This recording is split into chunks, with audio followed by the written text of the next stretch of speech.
what DOGE is going to do, and Donald Trump he's always been adamant about this. He's not cutting Social Security. He's not cutting Medicare. What he's going to do is get rid of the waste, fraud, and abuse, and he's actually going to save those programs. And what did they find? Just on an initial audit, I believe it was, into Medicaid, and obviously Medicaid's different than Medicare and Social Security, but into Medicaid, it was about $250 million in payments were going to dead people. And then we're finding out that, there's Social Security payments going to illegals who have fake Social Security numbers. All right, guys. Big show headed your way. Jim McLaughlin, the president of McLaughlin Associates, the president's pollster, out with some brand new numbers, plus CBS YouGov out for some brand new numbers. We're going to break it all down with Jim McLaughlin in just a few minutes. Trust me, I've not seen numbers like this in a long, long time. If you are a Trump supporter, I'm about to warm your heart. Stay tuned for that. A lot of great news.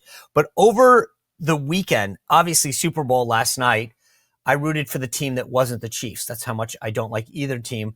And I'm glad that they didn't get their three-peat. Sorry, I needed to get that out of there. But I'll talk about this maybe later in the week, but maybe we'll do this with the panel. But I felt like the Super Bowl changed last night. It wasn't the woke, whatever that it's become show. It was actually a little bit more American. We'll talk about that. But while the president's flying to the Super Bowl on Air Force One with everybody, he brings the press into the cabin, announces that he's declared yesterday the Gulf of America Day, and then the pilots do this. Air Force One is currently in international waters for the first time in history, flying over the recently renamed Gulf of America. Please enjoy the flight, and we are now about to head westbound to Super Bowl 59. Wow, yeah. He did that well. Good voice. Make America great again, right? That's what we care about. Okay, here we go.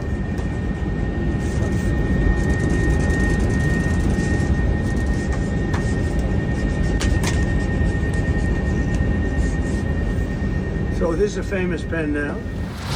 That was pretty cool. The Gulf of America, it is official. He made it so. He also announced this morning that he's telling the Treasury Department to stop printing the penny. We talked about this on the panel last week. Maybe he saw it. Maybe that's why he's doing it. But a penny costs almost 3 cents to make. It doesn't make sense. Common sense is back.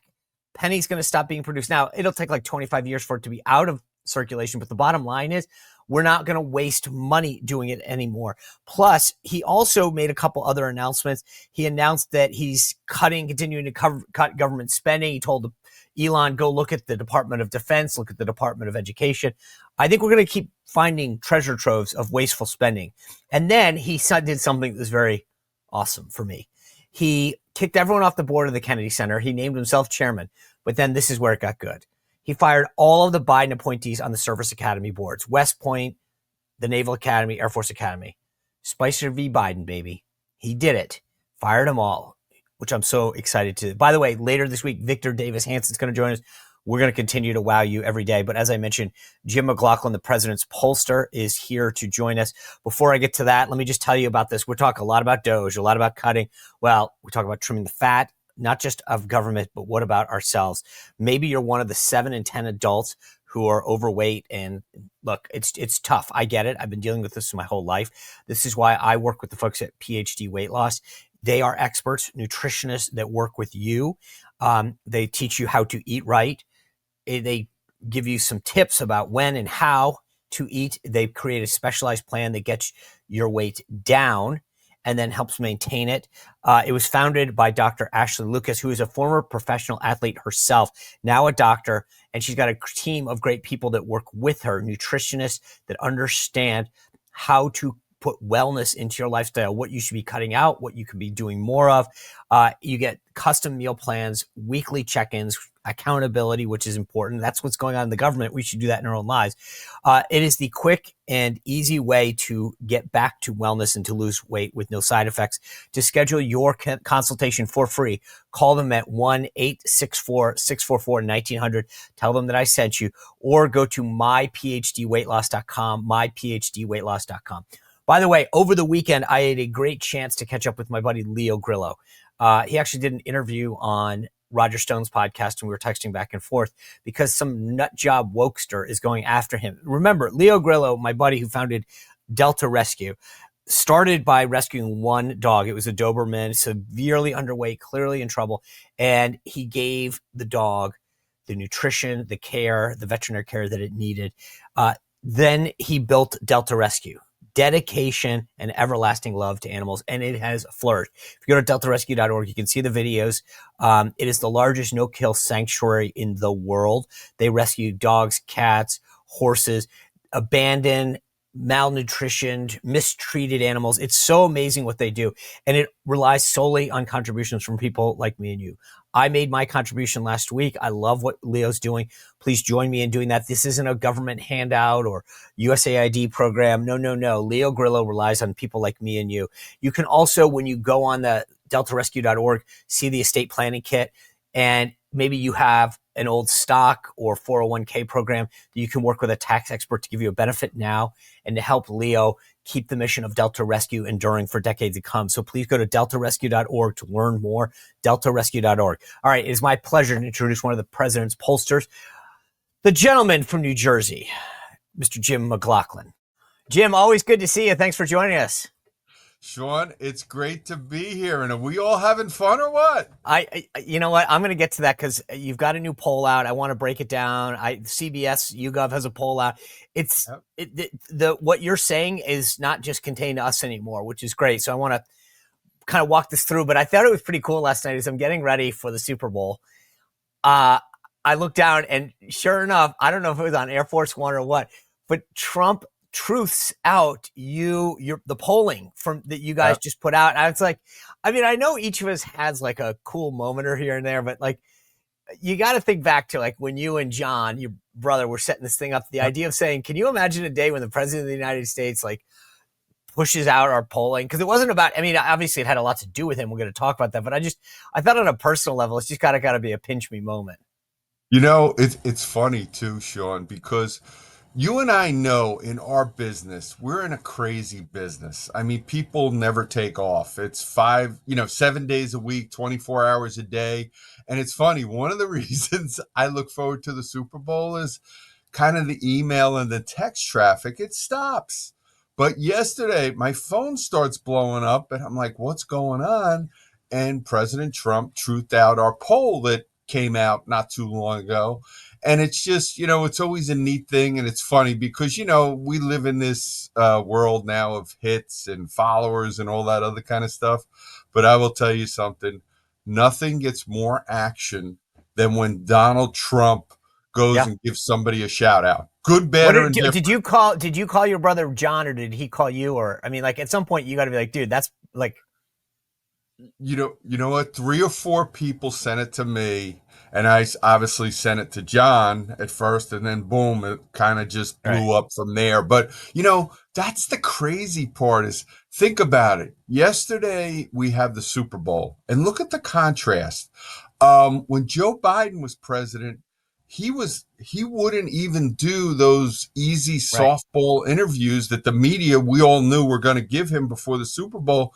They were turning those things down. And who was the star at the Super Bowl yesterday?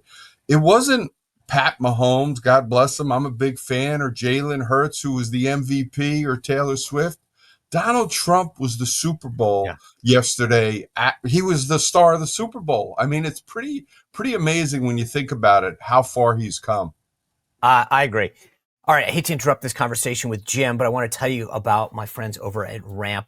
I've got a Ramp card. The question is to you. It literally looks like your standard Visa card, but this is a game changer. If you're the person who runs a business or deals with the accounting and expense reports, whether you have 5 employees or 5,000, like I'm obviously on the smaller end, but we have a Ramp card because it eliminates it simplifies so much and eliminates so much time and energy chasing around receipts, time consuming tasks, manually logging in receipts, chasing down approvals. You can set all of the limits for each employee, how much you allow them to spend, where you allow them to spend. And then as they get receipts, it automatically customize where it goes. I mean, kind of like what Elon is doing in the government. Making the switch is so seamless. Your financial team can switch over and make this part of their 2025 resolution. Over 25,000 businesses, including Shopify and Boys and Girls Club of America, trust Ramp, earning it the #1 ranking by Spend Management G2. And now for a limited time, listeners of the show get $250 when you join Ramp. Just go to ramp.com/Spicer, ramp.com/Spicer. Cards are issued by Sutton Bank, member FDIC. Terms and conditions apply. I want to talk about, because this actually ties in exactly to the polling. Let's just start with this. Where are we now as a country versus a month and a half or even 2 months ago? From what, when you guys do the baseline poll, what does the environment look like now versus then? Better, worse, what?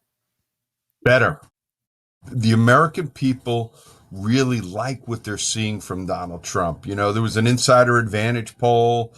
There was our poll, had him at a 56% job approval when you just test the policy and you like what he's doing.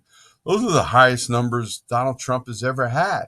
The YouGov CBS poll, they had Donald Trump with a 53% approval rating. And, their polls tend to be a little bit biased against Donald Trump. I would make an argument they probably undersampled Republicans a little bit, but still had him at 53% and the highest approval rating he's ever had. Oh, by the way, in that poll, he had a 55% approval rating among voters under 30. So that tells you that he's expanding the coalition. The other question, which I thought was super interesting in that CBS YouGov poll, was that 70% of Americans say that Donald Trump is keeping his promises. Yeah. You never hear that where the American people, that's one of the big gripes that the American people, that voters have with politicians, is they say one thing on the campaign trail and then they do something else. But if you look at Donald Trump, you look what he's trying to do here. And to be quite honest with you, I think the Democrats are making some big mistakes by some of the issues that they're going after him on, where they're attacking him for wanting to get rid of waste, fraud, and abuse in the federal government. We're bankrupt. Joe Biden gave us a bankrupt America with $36 trillion in debt. And even you have some smart Democrats, folks like Rahm Emanuel and folks like James Carville, saying, don't attack him for going after DOGE. We should be trying to help him on issues like that. So we're in a very interesting political dynamic right now, Sean. Well, the thing is, right out of the gate, you guys, the voter optimism shifted to the right. There's now a net 16-point move towards what people think the country is moving. So is that solely him, or is that other economic statistics that they're seeing in their life? What's interesting about that, Sean, is that even after Donald Trump won, the wrong track number stayed really bad. And we all saw it with voters on election day. You had 70% of voters telling us the country was off on the wrong track. It was going a heck in a handbasket. And even over the next month or two, that number didn't really get better because people didn't feel like things were getting better. Now what's happened is over the last 3 weeks, since the inauguration, they like what they're seeing from Donald Trump. They like the fact that he's looking to make us energy independent again. They like the fact that he's getting rid of these onus regulations. They like the fact that he wants to lower their tax burden and put more money in the American people's pockets. And they look at what he's doing on the issue of immigration, in spite of the Democrats and their allies in the media attacking him on the immigration policies. It's usually 6 out of 10 Americans at least support what he's doing at the border. And you know what? I like to point out that, remember how the media and the Democrats were telling us we couldn't fix the immigration problem without bipartisan immigration reform? The president has the tools in this toolbox to fix the immigration problem. The voters figured it out, that Kamala Harris and Joe Biden, they didn't want to fix the immigration problem. They were making it worse. And they see it now in real time that Donald Trump is making that crisis better at the border. Still a lot of work to do, but we're getting there. Don't you think the thing that I think is so fascinating about immigration is the visual sell it, right? So for a long time, you pointed out we were told there wasn't a problem. The border is secure. There's nothing that's happening. We're going to deal with the root cause. And when Donald Trump gets elected, for the last 2 weeks, like every day we've seen on television some kind of like ICE raid or criminals getting rounded up. And it's like, once you see it, it's not hypothetical anymore, right? And how much do you think that because I give the White House a ton of credit, not just the White House, but the entire team. Like Kristi Noem went out there and she was in the police vest and the hat showing it makes it real. Cause now you go, wow, look at them with the bad guys. Yeah. Oh, without a doubt. And you know what?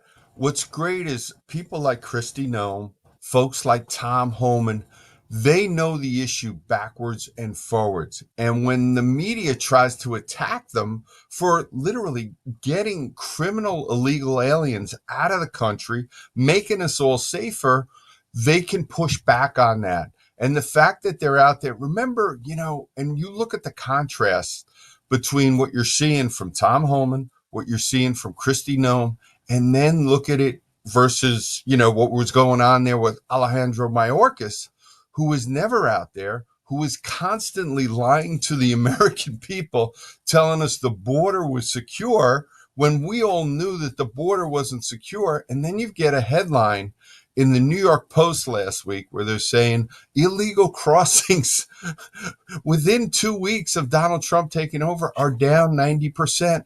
How much safer does that make us? How much better does that make us with the economy? And let me make one other point, Sean, is the voters. I spent so much time, especially in focus groups, talking to swing voters about the immigration issue, in the battleground states. And they told us they understood it. It not only was a safety issue, but they also understood that it affected every aspect of the American people's lives. They were paying for these folks coming into the country. They were paying for welfare benefits for illegals. It was hurting our healthcare system. Hospitals were getting overwhelmed, especially in the emergency rooms. It was hurting our public schools. And the American people understood that. We're really the only people that were talking about that were the Republicans, and the media was trying to suppress that.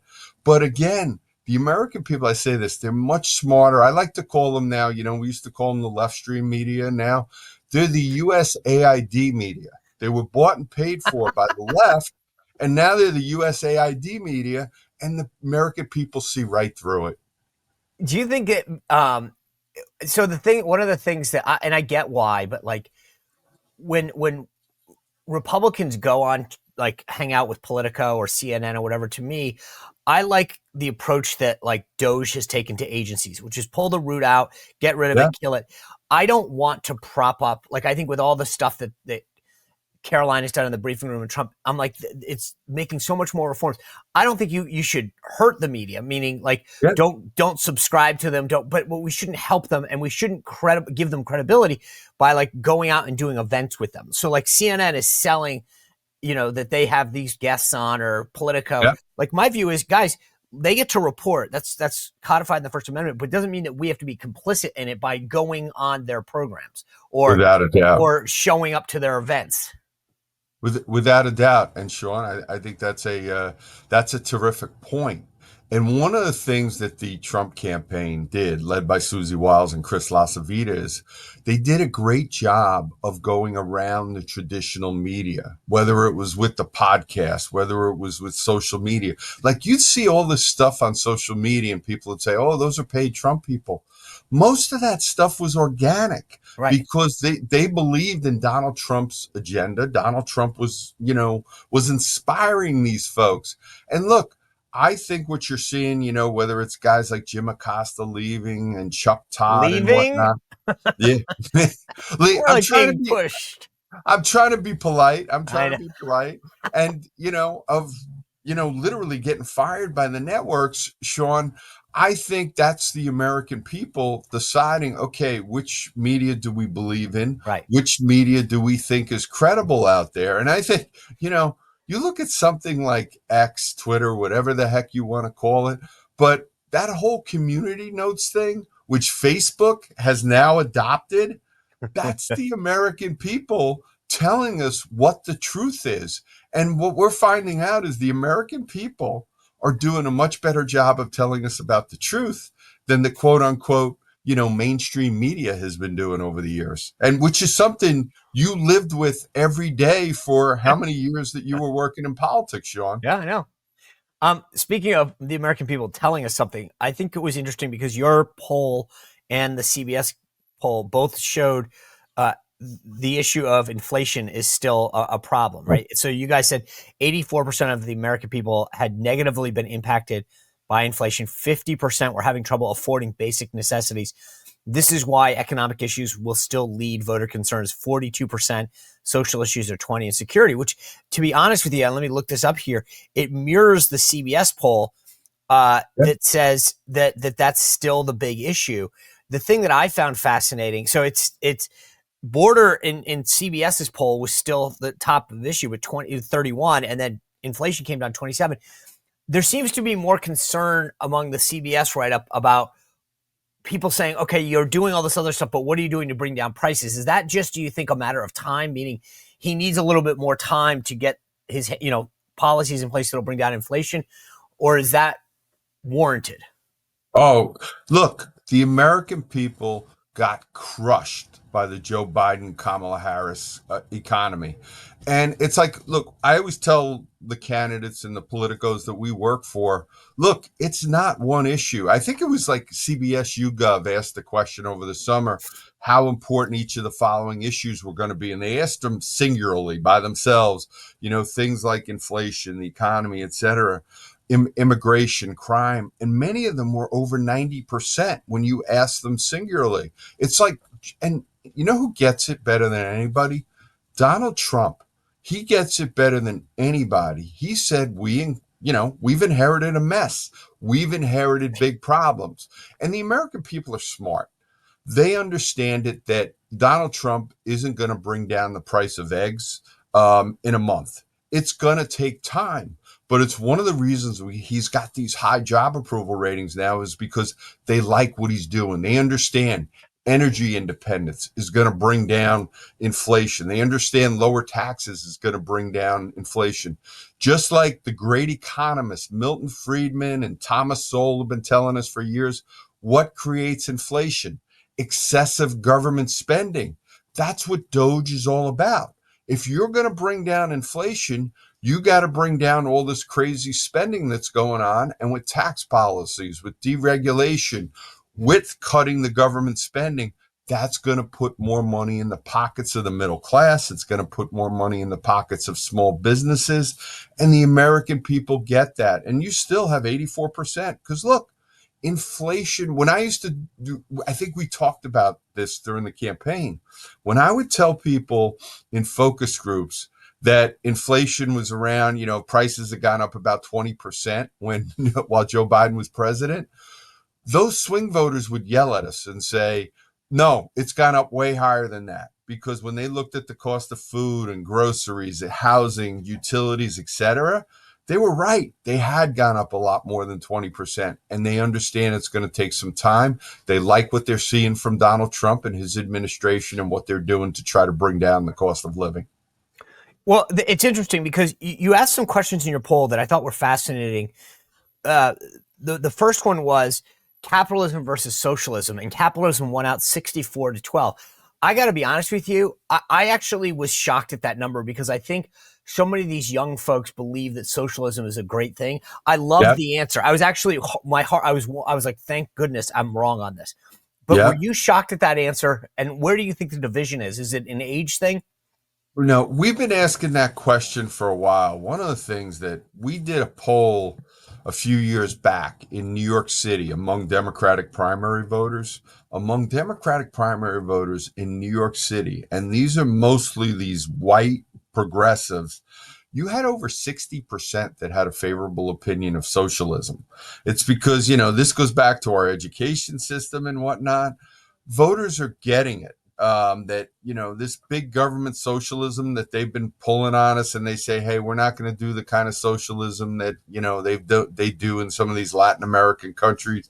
And then, you have the Bernie Sanders and the AOCs of the world. They tell us that, oh, no, we're going to do what Finland and Norway and Sweden and those places do. And then Finland, Norway, and Sweden tell you, we're not socialist countries. We believe in free market capitalism. So look, again, where Donald Trump, he talked about it in the interview that he just had with Bret Baier.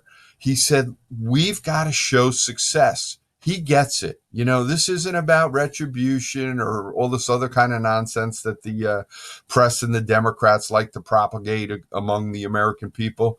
This is about if his stuff works, that's when the voters are going to see it. They're going to see things like free market capitalism is the best thing in the world. And look, it is. It works time and time again.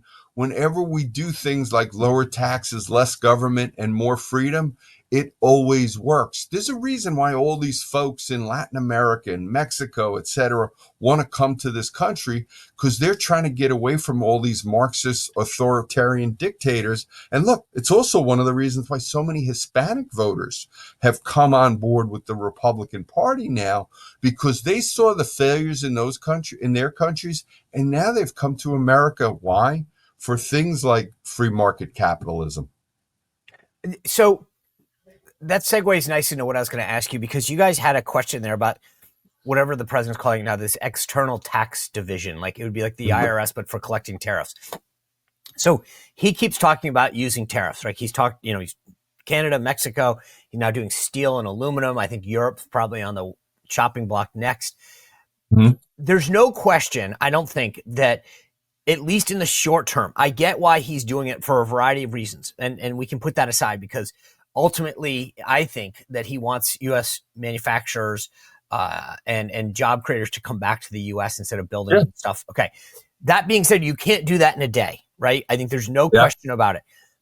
He has publicly said, hey, there might be some short-term pain, because if that widget that you're buying from, say, Europe gets a tariff put on it, say you're buying a $100 widget and there's a 20% tariff, that's going to now cost you $120 because they put a 20% tariff on it. What do you think that does short-term, long-term to his approval rating?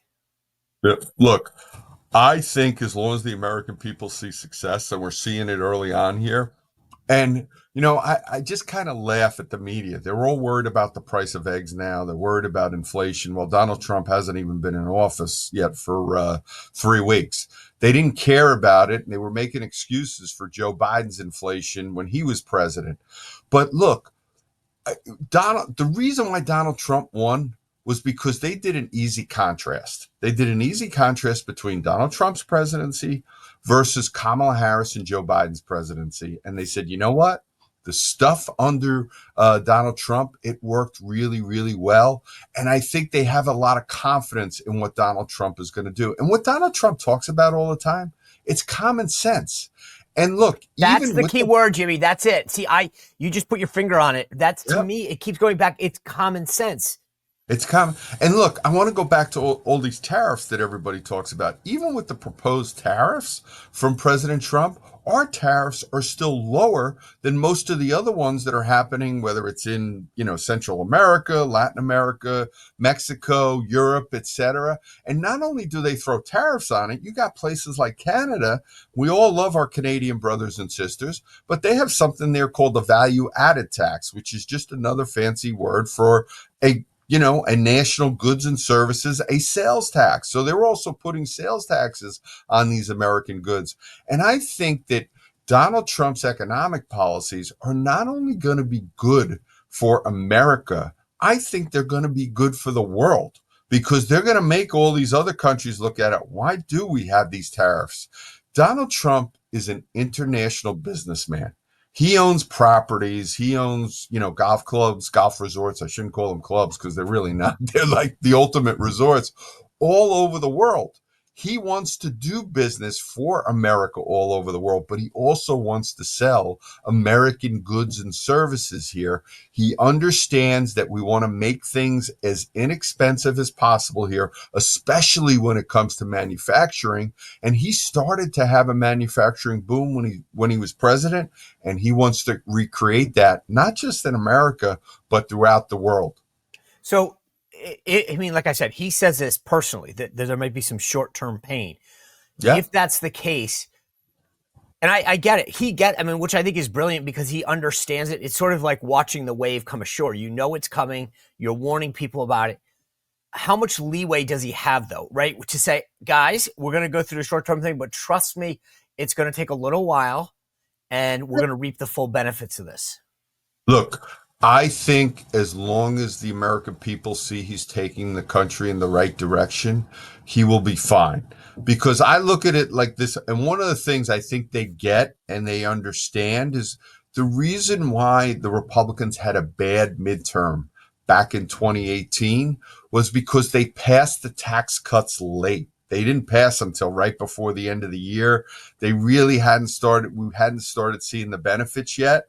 And boom, like literally right before COVID, Donald Trump had incredible numbers. Before we shut down before COVID, he had just, the impeachment nonsense had gone away. Again, he had approval ratings over 50%. We were doing really well in the battleground states, et cetera.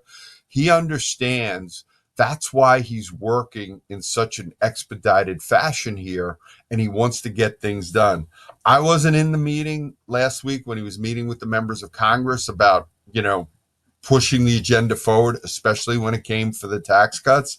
And he said, look, the American people voted for this. This is what I'm hearing from other folks, members of Congress. They said, we got to get this done as soon as possible. Why? Because the American people need relief. And we want to make sure that the American people are feeling significantly better before the 2026 elections. And that's how the Republicans will do well in those elections. Because look, the history tells us the Republicans are going to lose on average. The party in power, the party that controls the White House, usually loses about 25 seats in the midterms. Now Bill Clinton actually bucked that trend back in 98. George W. Bush did it in 2002 because voters felt the economy was going well, and it was post September 11th. So look, the American people need relief. We hear it from them all the time. They know the economy is broken, but they like what they're seeing here from Donald Trump. And I think they'll give him a lot of leeway. And again, the fact that he's keeping his promises and he's doing things that they think will make the economy better. Yeah, I think that's right. It's a lot more. He communicates a lot more now in a way that I think people are like, okay. Before I get into some of the other politics, on the DOGE issue, this Department of Government Efficiency, I think that's, you mentioned the word common sense. And I'm like, yeah. The idea that you're actually auditing things, like Elon put out a thing the other day, like expenses should have codes in them, like any normal business would do, so you know how much you're spending in this area. The idea that the Department of Defense, the Pentagon, can't pass an audit for 8 years, like that doesn't, like people go, wait, so you spend basically $1 trillion a year and you don't know where it is? That's a problem. I think the common sense is what is so great, right? Even on trade, the idea that it's like, wait a second, you want access to our market to sell your cars in, but we can't go to your country and sell our cars. Like that doesn't make sense. The question on DOGE for me though, and it just like, I get so excited when I see these tweets, like whether it's the penny or USAID, it's like, it doesn't make sense. A penny costs almost 3 cents to make. Why are we making a penny? So I'm excited when he does this, but here's where I think the rubber's going to meet the road. They always, what was the old thing that they used to ask that was, whoever the bank robber was, why do you rob banks? He said, because that's where the money is. That's where the real money. That's the real money is in Medicare, Medicaid. If they go in there and start reforming, and I'm not talking cutting, reforming, does he have to be concerned about that? Because that's where the Dems are finally going to have a message, and they'll lie and say that it's massive cuts and it's hurting people. But that's, to me, those programs are going bankrupt. And any politician who says I'm not going to touch him is basically on the side of insolvency and bankruptcy. And so if you go in and try to save them through common sense reforms, you're actually the hero. But I don't think the Dems are going to sell it that way. And that's the one Yeah. danger I have. So if you're him, do you advise him, hey, Mr. President, stay away from those programs because the Democrats will go nuts on you? Or is it let Elon in there, let's find some common sense reforms, and then you go out there and sell them? Yeah. And what did they find just on an initial audit, I believe it was, into Medicaid? And obviously Medicaid's different than Medicare and Social Security, but into Medicaid, it was about $250 million in payments were going to dead people. And then we're finding out that, there's Social Security payments going to illegals who have fake Social Security numbers. These what DOGE is going to do, and Donald Trump he's always been adamant about this. He's not cutting Social Security. He's not cutting Medicare. What he's going to do is get rid of the waste, fraud, and abuse, and he's actually going to save those programs. And you know what the worst thing in the world was for Social Security? Inflation. Inflation just kills it. When we had the 9% inflation that one year, payments had to go up 10% to stay with the cost of living adjustments. And look, the seniors, they were entitled to that. But the most important thing we can do to save those programs, get rid of the waste, fraud, and abuse. The other thing that Donald Trump is a big believer in, and people say, remember how they all told us, because of Donald Trump's tax cuts, the CBO was telling us that it was we were going to lose $1.9 trillion. Well, you know what? They were off. They were off by about $2 trillion. Because what's happened is since Donald Trump's tax cuts, the revenues to the federal government are up about 50%.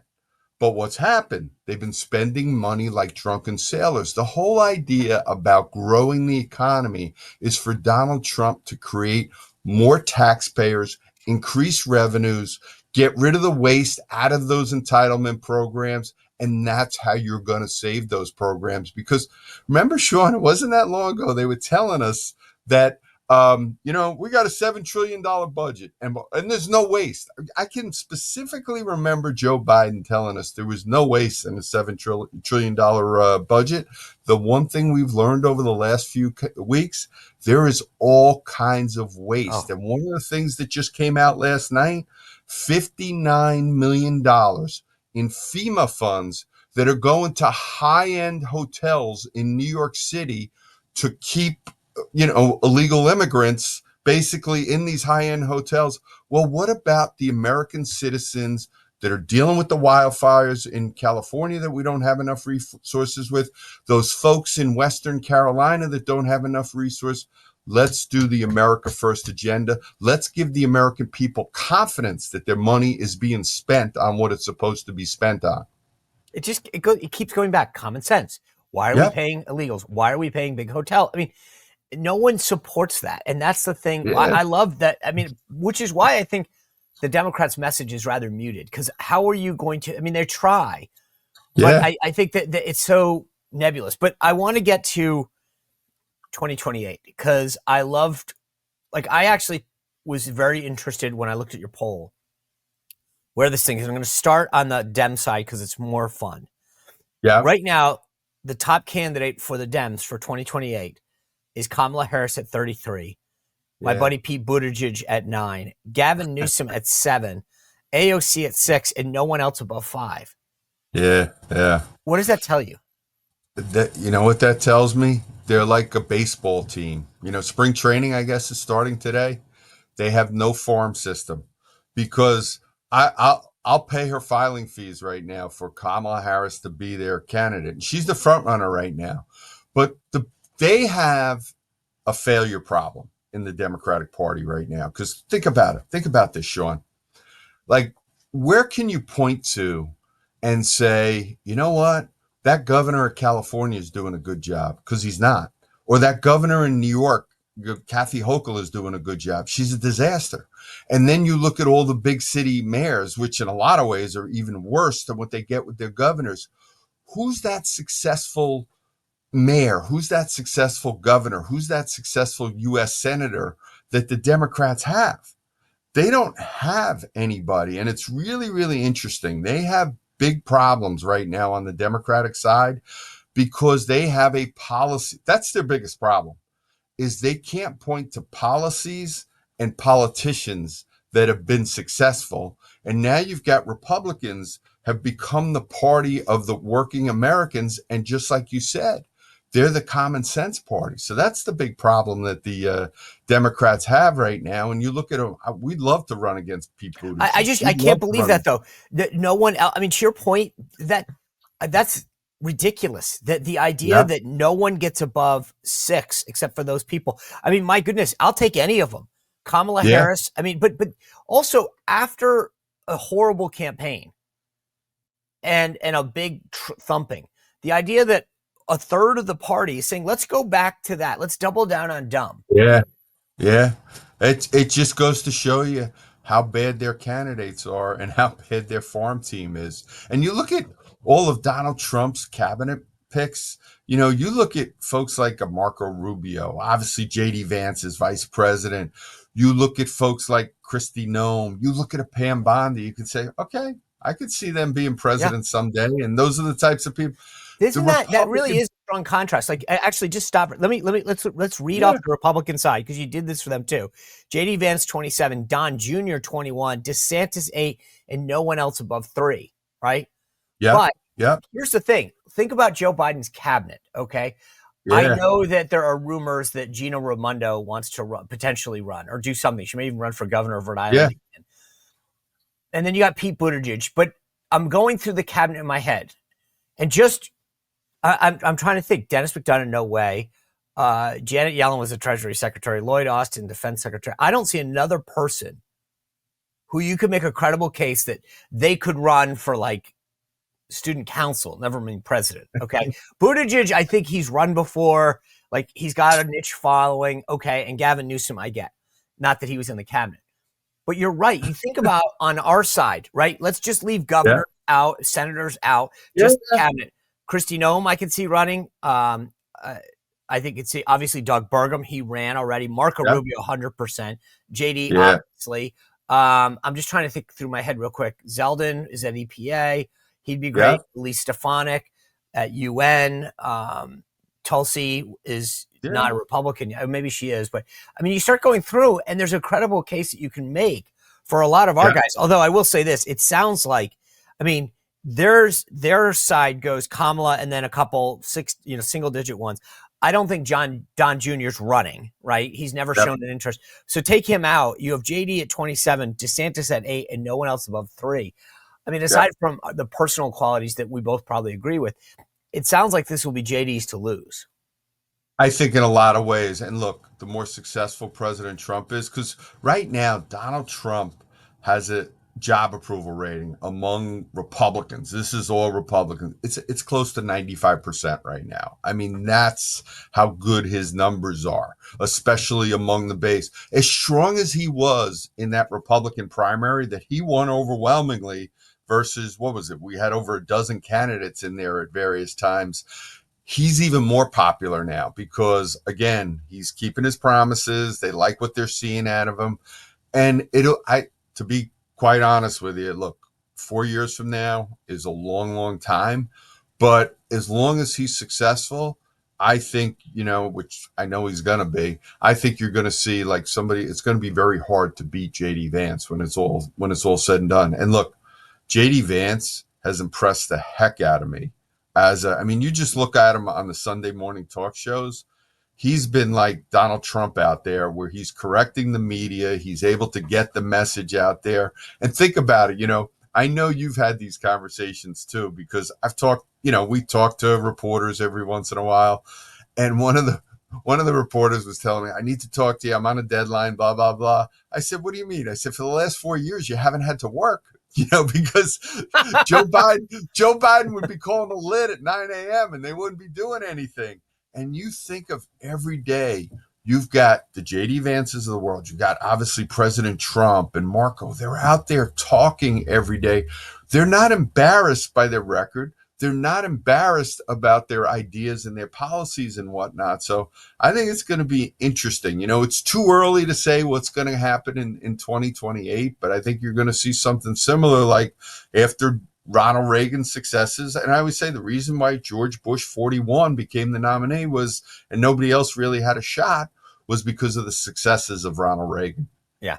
If you looked at your crystal ball, do you think that anyone primaries JD, or does he just get it? I think you're always going to have a primary.